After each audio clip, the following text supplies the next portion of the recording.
అందరికైతే ఒక విషయం చెప్పాలనుకుంటున్నా.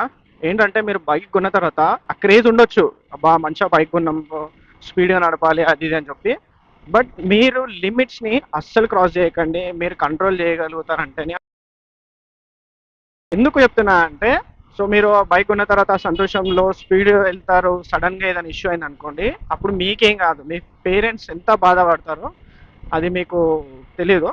ఎందుకంటే ఈ విషయం ఎందుకు చెప్తున్నా అంటే, రీసెంట్‌గా నిన్న నైటో, మొన్న నైటో 210 సీసీ సేమ్ ఇదే మన నెక్స్ట్ వెర్షన్‌లో కూడా మళ్ళీ 18 ఇయర్స్ బిలో ఉన్నారు ముగ్గురు. ట్రిపుల్ రైడింగ్ చేసుకుంటూ సిగ్నల్ వాళ్ళది రెడ్ సిగ్నల్ పడ్డా వాళ్ళు ఏం చేశారంటే వెయిట్ చేయకుండా స్పీడ్‌గా వెళ్ళిపోయారు.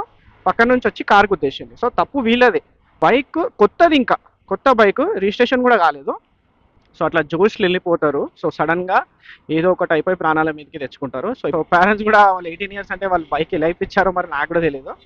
సో బై లక్ వాళ్ళైతే ఏం కాలేదు. సో ముగ్గురికైతే ఇంజురీస్ అయ్యాయి. ప్రాణాల మీదకైతే ఏమంత సీరియస్‌నెస్ లేదు. బట్ చాలా కేర్‌ఫుల్‌గా ఉండాలి. సో ఇట్లా బైక్ తీసుకున్నాం కదా అని చెప్పి ఇట్లా స్పీడ్‌గా నడపడం చాలా అంటే చాలా రిస్క్. ఈవెన్ మీకు, మీ ఫ్యామిలీకి కూడా. మీ ఫ్యామిలీ మీకోసం ఎదురు చూస్తుంటారు.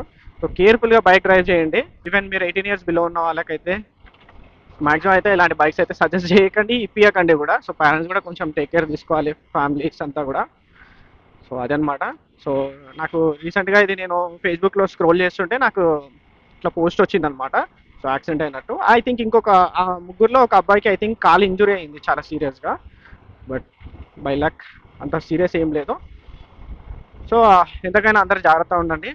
సో దయచేసి స్పీడ్ నడిపే వాళ్ళు మీరు ఖచ్చితంగా గుర్తుపెట్టుకోండి. సో మీకోసం మీ ఫ్యామిలీ వెయిట్ చేస్తుంది. సో ఒక లిమిట్ మెయింటైన్ చేయండి.